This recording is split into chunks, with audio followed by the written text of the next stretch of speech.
Without commitment, you'll never start.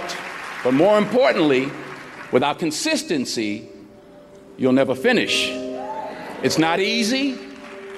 If it was easy, there'd be no Kerry Washington. If it was easy, there'd be no Taraji Henson, P. Henson. If it were easy, there'd be no Octavia Spencer. But not only that, if it were easy, there'd be no Viola Davis.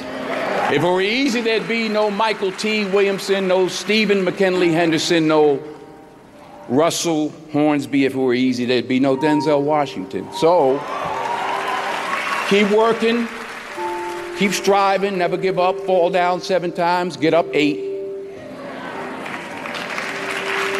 Ease is a greater threat to progress than hardship. Ease is a greater threat to progress than hardship. So, keep moving, keep growing, keep learning. See you at work. We tend to base our self-esteem on what other people think. And that's not really self-esteem. Self-esteem is supposed to be how we feel about ourselves. And I was just saying how dangerous it is to allow other people to determine how you're going to feel about you. And it's kind of like looking into a broken mirror. You're going to look in a broken mirror and then change your face to try to look good in this defiled, busted, broken mirror. And it just, other people's opinions is a really shitty way to determine how we feel about ourselves. You'll never see a U-Haul behind a hearse. I'll say it again. You'll never see a U-Haul behind a hearse. Now, I've been blessed to make hundreds of millions of dollars in my life.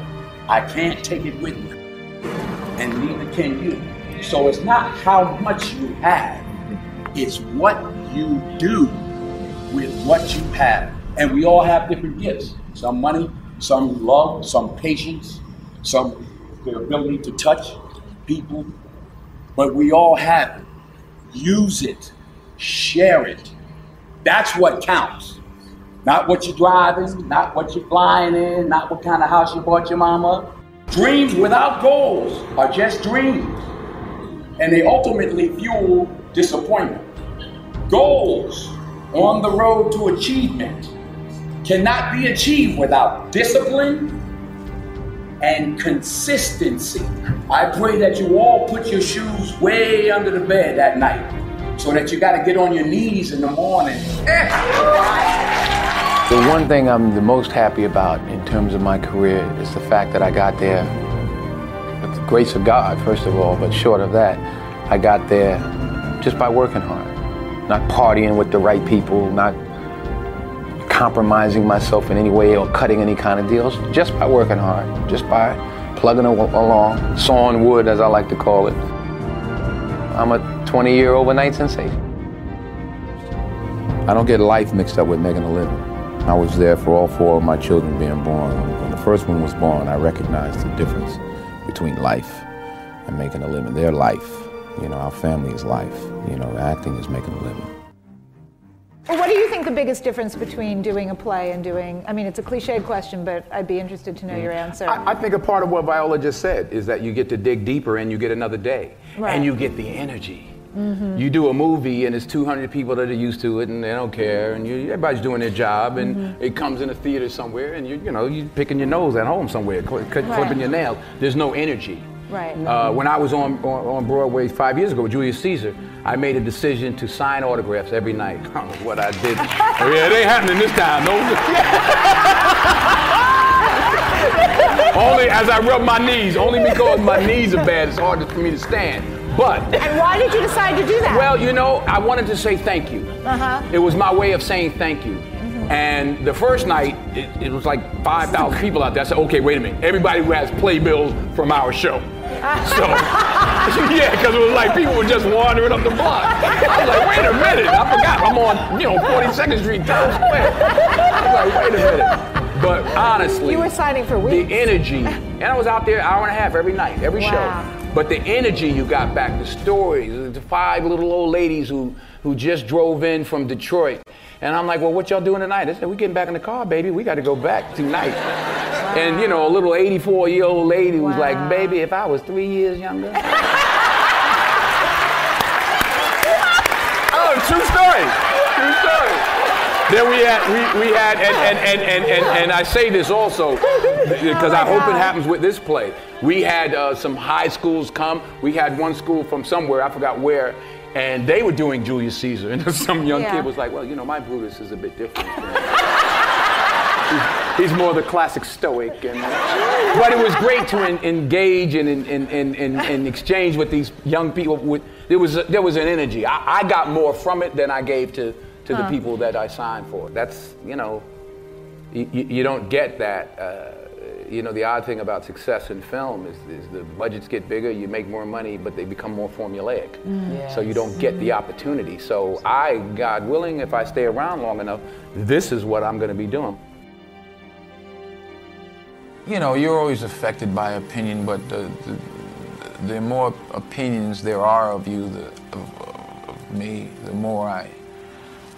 the less I look at them, because I just can't live my life based upon what other people think about me. So I can't concern myself too much with what other people think. You know, it's just not healthy. I don't think I could continue to do what I do if I was constantly worrying about what somebody thought about it. And anything you want good, you can have. So claim it. Work hard to get it. When you get it, reach back. Pull someone else up. Each one, teach one. Don't just aspire to make a living. Aspire to make a difference. You don't have to compromise yourself. You know, if there's something you don't feel good about, then don't do it. The most important choices I've made was to say no. And I've said no many a time to films that I just didn't, especially early on, I just didn't feel comfortable with. There was one script that was brought to me, I called it The They Couldn't Kill. Because they were like, he was accused of raping this white woman in the 40s, and they tried to hang him, but he didn't die. And they tried to electrocute him. And they were like, it's a comedy. I'm like, it ain't funny to me. So I actually called Sidney Poitier, who I was fortunate at that time to be able to call. And I said, you know, this movie, I'm sick. And they offered me $600,000 to play The They Couldn't Kill. That's what I called it. I wasn't there. And he said to me, and I'll say this to you, he said, the first 2 or 3 or 4 films you make in this industry, Denzel, will determine how you proceed. He said, I'm not going to tell you what to do, but remember that the first 3 or 4 or 5 films you made will determine how you proceed. I turned it down. I turned the money down. I needed the money. I turned it down. 6 months later, I got Cry of Freedom. So stick to your guns. If you don't feel like you should do it, then don't do it. Because you don't want to be, you don't want to be a negative energy on the set. That's how I feel. So I'm like, I ain't doing this because I'm gonna slap somebody the second day. So I just, it's something. I think the most important decisions you can make as an actress, is saying no. Is saying no. You don't have to take your clothes off. If you don't want to, then don't do it. Number 1, put God first. Put God first in everything you do.